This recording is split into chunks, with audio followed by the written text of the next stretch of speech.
Welcome back! Today we're taking a closer look at a camera that's been turning heads in the photography world, the Fuji X-H3. Why all the buzz? One reason, an astonishing 80-megapixel sensor. That's right, this APS-C mirrorless beast is packed with resolution that rivals much larger systems. So let's dive into what makes this camera such a game-changer. Photographers have long dealt with the gap between promised specs and real-world performance.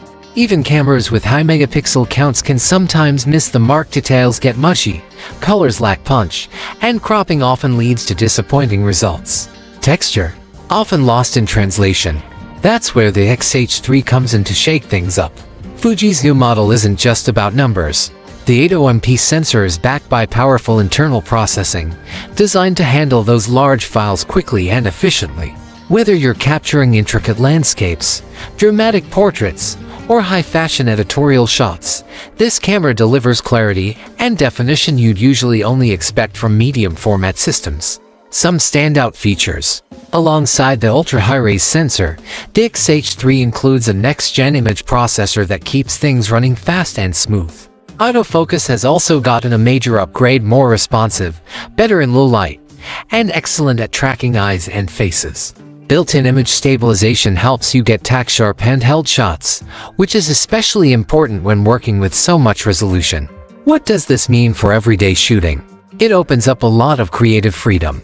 You can shoot wider and crop later without sacrificing detail. For wildlife shooters, that's a big win. Landscape photographers will see sharper, cleaner results. Portrait artists, every tiny feature and texture comes through beautifully.